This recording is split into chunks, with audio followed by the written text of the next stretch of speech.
இது வந்து நீங்கள் நினைப்பீங்க இது ஒரு ஏரி எடுத்துருந்து காட்டுறேன்ட்டு, ஆனால் அதுதான் கிடையாது. இது ஏரியே இல்லை, இது வந்து விளைச்சல் நிலம். ஆக்சுவலாக உங்களுக்கு தெரியும் நினைக்கிறேன், தெரியுதா ஞாபகம் இல்லை. இது இப்படி காட்டினா யாருக்கு தெரியும். நான் இதுக்கு முன்னாடி அதிக நேரம் நான் வந்து இங்கே தான் உட்காந்துருப்போம். நானும் சதீஷும் இங்கே வந்து உட்காந்துட்டு வீடியோலாம் போடுவோம். நடுவில் இருக்குது ரோடு, பட் ஆனால் எதுவுமே தெரியல, கம்ப்ளீட்டாக ஃபுல்லாகிடுச்சு. இத்தனைக்கும் சென்னையில் மழையே கிடையாதுங்க. விழுப்புரம் சைடு அடித்து நவுத்தி இருக்கு மழை.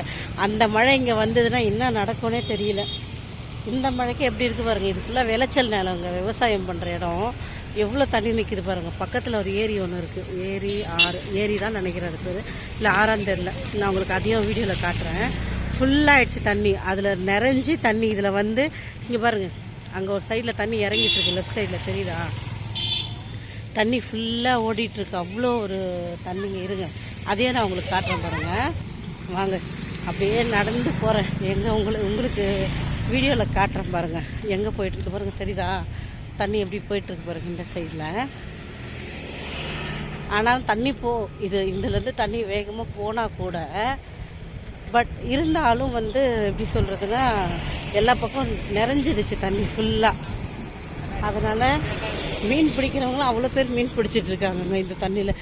சேஃப்டியாக இருக்கணும். நான் பாருங்கள் வந்திருக்கேன், அங்கே ஒரு பனைமரம் தெரியுதா, நிறைஞ்சு போயிடுச்சு பாருங்கள் பனைமரம். இங்கே பாருங்கள் வந்தாச்சு. இங்கே பாருங்கள், நான் சொன்னல அந்த வயல்வெளியில் இருக்க தண்ணியெல்லாம் இங்கே வந்துட்டுருக்கு. எவ்வளோ ஃபோர்ஸாக வருதா, இங்கே பாருங்கள் ஃபுல்லாகிடுச்சு தண்ணி. ஆக்சுவலாக இங்கே வந்து நான் இப்போது லாஸ்ட்டு 2 மந்த்துக்கு முன்னாடி வீடு வரும்போது இங்கே தண்ணியே கிடையாது. ஆக்சுவலாக தண்ணி ஓட்டிகிட்டு தான் கொஞ்சோண்டு இருந்துச்சு, பட் தண்ணியே சுத்தமாக இல்லாமல் இருந்தது.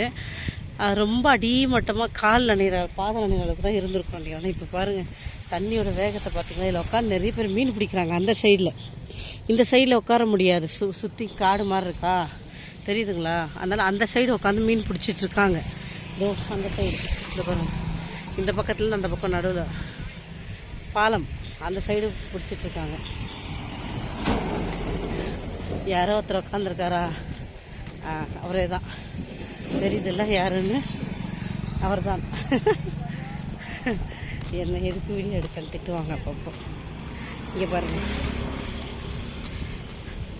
நான் சொன்னல மீன் பிடிக்கிறாங்கன்னு சொல்லி. இருங்க காட்டுறேன். எங்கேயோ உட்காந்து இப்போ கூட நான் அந்த சைடில் இருக்காங்களா, அதுக்குள்ளே உட்காந்துருக்காங்க. தெரிய மாட்டேங்குது இங்கேருந்து மீன் பிடிக்கிறவங்கள. பட் ஆனால் வலை போட்டு மீன் பிடிச்சிட்ருக்காங்க, வலை தூண்டில். அதை பாருங்கள், அதை நடந்து போகிறாங்க. உங்களுக்கு அவ்வளோ இங்கேருந்து கேட்ச் ஆகாது, அதுக்குள்ளே இருக்காங்க. பட் ஆனால் சேஃப்டியாக இருக்கணும். எவ்வளோ ஃபோர்ஸாக போகுது பாருங்க தண்ணி, பயங்கர வேகம். மழை இல்லாததுக்கு, இன்னும் மழை இருந்தால் அவ்வளோதான். பார்க்கலாம் இன்னொரு வீடியோவில். சேஃபாக இருங்க, சந்தோஷமாக இருங்க. பாய் பாய்.